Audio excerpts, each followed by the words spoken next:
Well, here we go. This is just a straight 3-wire swing bridge. If you want to keep your feet dry, you go over that. I won't be walking out in the middle of that one and giving you a video up and down the river valley, that's for sure. I'll be going down and get my feet wet. It certainly moves around a bit too. You can see when I move it here, it's not like the ropes are quite tight, so it doesn't move around that much as you go over it. You can sort of see it swinging around there as well. So that's the valley we've come from. And a bit of fencing here. I assume that's for people who are doing the horse trail, so they can leave their horses in here. And here's the first one, little Cameron hut. And it's only taken me an hour to get from here, from Hurunui No. 3 up to this little hut. I probably won't go in. I think it's only a little 4-bedder, and there's possibly people in there sleeping anyway. I don't want to disturb them. We'll just push straight past it. Oh, here we go, Harper Bivvy. That's a little 2-bedder, only looks tiny. We'll go up and have a closer look. And the track's going to do a bit of a steep climb now, just to get over the Harper Pass from this point onwards. But it shouldn't take too long, I hope.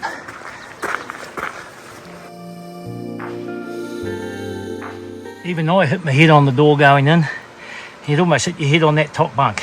And there's your seat. A couple of paint cans and a bit of timber with seat written on it. Ha! It's pretty steady rain outside, and it started really early, maybe about 6:30, and the forecast wasn't to start till 11. But either way, it's not really heavy, so we should be fine.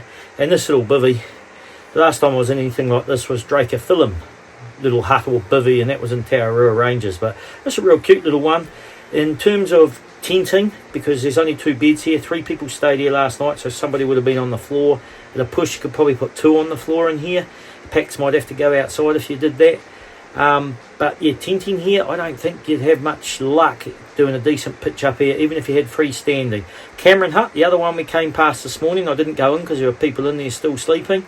Heaps and heaps of places. So if you wanted to push on and get past No. 3 hut, definitely get up to Cameron hut, and heaps of places to camp there. Be a bit cautious if you come up here though.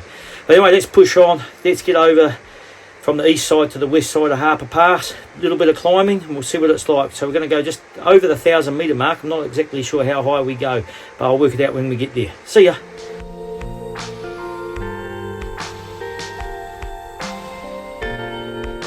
So basically getting up to Harper Pass, we're just crisscrossing our way up this little stream. It's actually beautiful. Well, there we go. Harper's Pass, 962 metres. It's saying there 3 hours to No. 3 hut where I've come from. I've been 3.5. Did sit down for a little while in the Harper Bivvy though. But another 3 hours through the Lockie stream.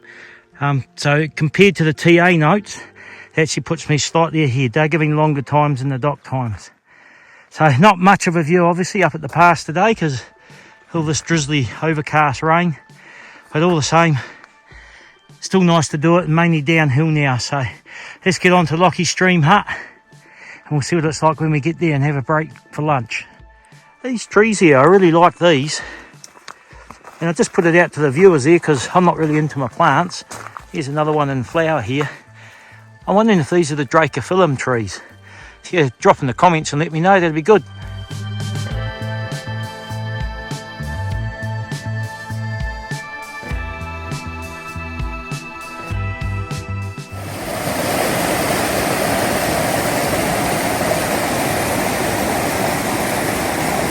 Wow, this one looks relatively new.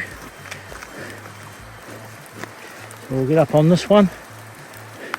I'll go see what it looks like on the other side.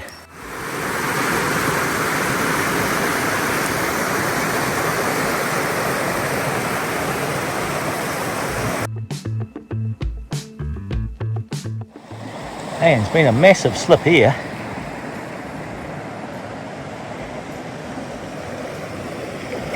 And here's our trail markers.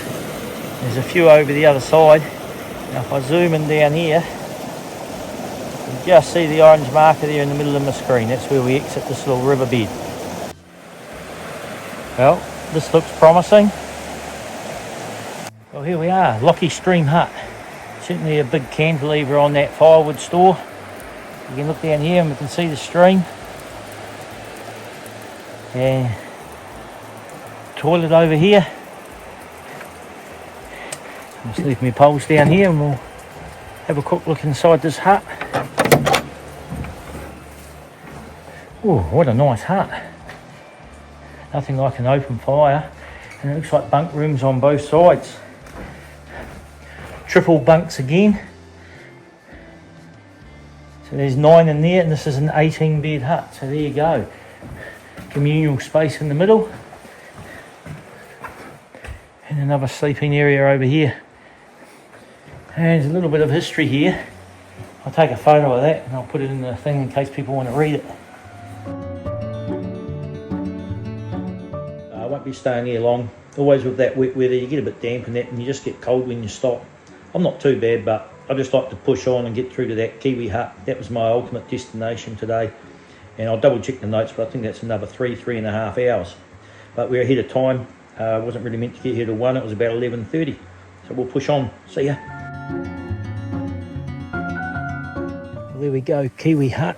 It's built 1967. It said 3.5 hours in the TA notes from Lockie Stream Hut. I've done it in about 2 hours and 10 minutes, so I'm not sure what's up with all the times. There's a few people in there, so I probably won't show you inside the hut, but we'll have a little look and I'll make a decision. I might actually push on further. Well, that was a really easy decision. That hut is packed. A whole heap of hikers in there didn't want to walk in the rain, so they've stayed there. More hikers have come along. No room in that hut. There's a tent down the bottom there, you can see. And I figured, well, if I've got to put my tent up in the rain, I may as well go and walk. It's only 2 o'clock in the afternoon. Apparently you can camp at Morrison's Footbridge. And from Lockie Stream Hut that I came from, it said 3.5 hours to here. I did it in 2 hours, 10 minutes. It says 6 to 7 hours down to Morrison's Footbridge. I've got all the time in the world. I'll walk all afternoon. I pinged a new weather forecast. It's meant to clear up about 8 o'clock this evening. It's still daylight.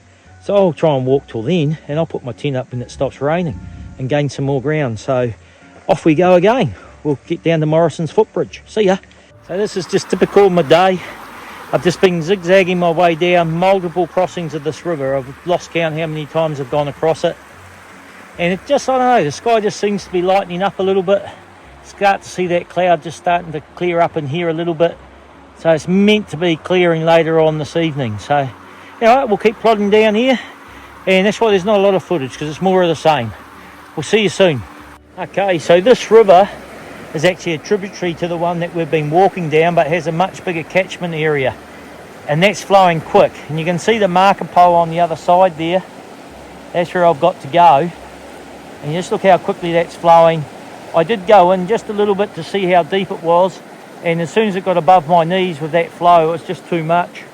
I went for a bit of a walk up here, and you can see some rapids up on this side. It sort of splits the river a little bit, and I thought, oh, maybe it'll be a little bit shallower up there. I walked out onto that rocky ledge there, just over this shallow bit here. Man, that's flowing really, really quickly. So at this point, I'm not confident that I can get over that river safely by myself. If some other people came, and maybe if we linked up, we might be able to get over. But I know I'm not far from the Kiwi hut. I've got this massive grass area up here where I can pitch my tent, and I just don't think it's worth the risk of trying to cross that river at the moment. I think I'm just going to wait it out. So I'm just filtering some water now, so I've got plenty of water. I'm going to go way up on that grassy plain away from the river and just settle down there for the night. You know, I had another look at it. There's heaps of leaves flowing down that river, heaps of bark, the odd twig in that and stick sort of flowing down that river. It's a little bit murky. They're all signs of a river that's flowing above its normal level. So I think I've made the right decision. We'll go and settle down there, and as I say, this misty rain should start to clear later tonight anyway, so might be able to get a few of my clothes dry. And the further I go up there away from the river, hopefully less sandflies as well. Well, there we go. I sort of settled in there, and I've just been lying in my tent while the rain kept going and going. And yeah, it's about just after 7 now. It was meant to rain till about 8. You can just start to see it's clearing now. And just over here, that's the river that gave me the grief.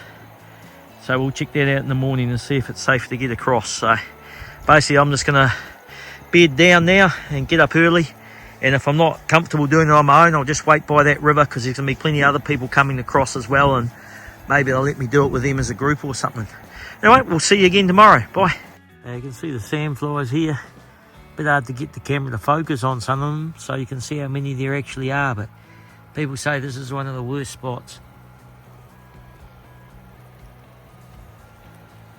Doesn't matter what you do, you're going to get bitten.